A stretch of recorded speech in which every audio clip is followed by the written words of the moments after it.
Bismillahirrahmanirrahim. Assalamualaikum warahmatullahi wabarakatuh.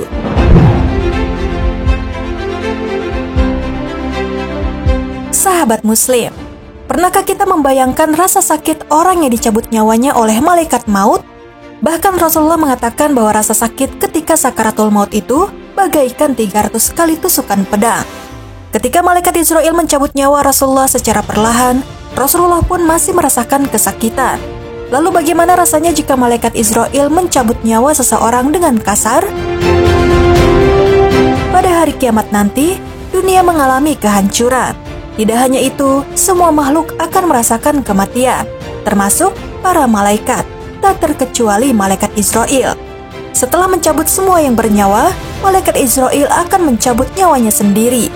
Lantas, apakah malaikat Israel akan merasa sakit ketika mencabut nyawanya sendiri? Berikut ini kisahnya. Simak terus video ini. Namun sebelum lanjut ke videonya, silahkan tekan tombol subscribe dan tombol lonceng di bawah ini sebagai bentuk dukungan kalian agar channel ini tetap terus menyebarkan informasi seputar Islam. Dan terima kasih untuk yang sudah subscribe.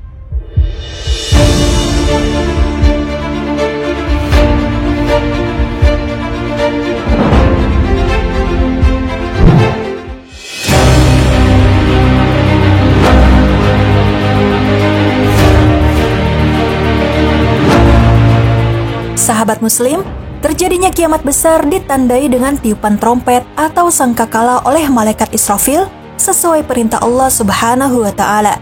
Tiupan sangkakala oleh malaikat Israfil yang pertama akan membuat kematian pada seluruh makhluk hidup kecuali mereka yang dikehendaki Allah Subhanahu wa Ta'ala.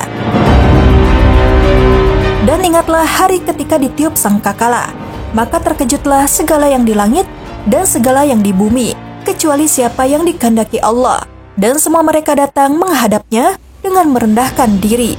Quran Surat An-Naml ayat 87.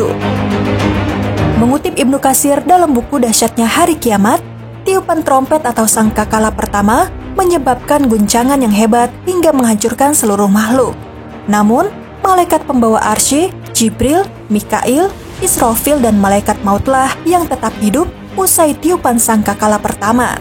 Sehingga ketika ditanya oleh Allah, siapakah yang masih tinggal dari makhlukku? Jawab malaikat maut, ya Rob, engkau yang maha hidup yang tidak mati.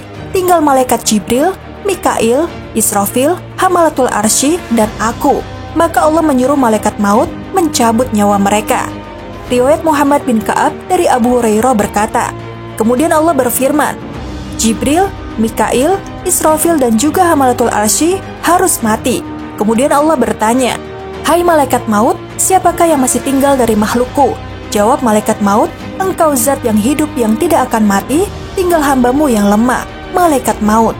Lalu Allah berfirman, hai malaikat maut, tidakkah kau mendengar firmanku? Kullu nafsin za'iqatul maut, atau tiap yang bernyawa pasti mati. Aku jadikan engkau untuk tugasmu itu, dan kini matilah engkau. Maka malaikat maut diperintah mencabut nyawanya sendiri. Ketika malaikat maut mencabut rohnya, tiba-tiba ia menjerit yang andai kata waktu itu makhluk lain masih hidup, niscaya mereka semua akan mati karena jeritan malaikat maut itu. Malaikat maut berkata, andaikan aku mengetahui bahwa pencabutan roh itu seberat ini, niscaya aku akan lebih lembut ketika mencabut roh-roh orang beriman. Kemudian matilah malaikat maut dan tiada satupun dari makhluk Allah yang tinggal. Kemudian Allah berfirman kepada dunia yang rendah ini, di manakah raja-raja dan putra-putra raja? Di manakah pembesar-pembesar dan putra-putra pembesar yang makan rezekiku tetapi menyembah selainku? Kemudian Allah berfirman, siapakah yang mempunyai hak milik pada hari ini? Pertanyaan ini tidak ada yang dapat menjawab, maka Allah sendiri yang menjawabnya. Hanya bagi Allah yang tunggal dan berkuasa atas segala sesuatu.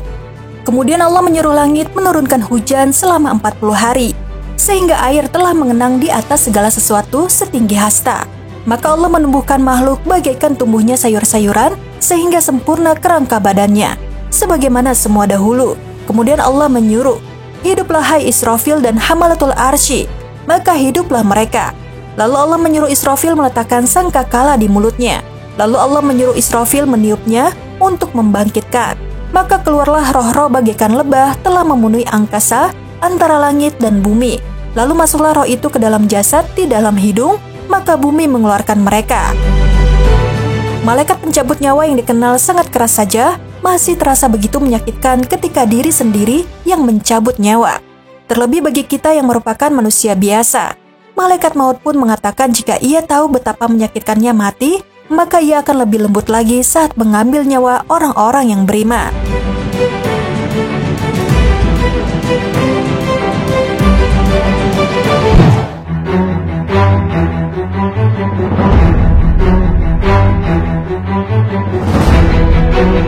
Sahabat Muslim, kita tahu bahwa kematian adalah suatu hal yang menakutkan dan menyakitkan. Tidak ada manusia yang siap menghadapi kematian. Bahkan Rasulullah yang merupakan manusia paling mulia pun merasa takut saat menghadapi kematian. Tidak bisa dibayangkan lagi betapa mengerikannya kematian.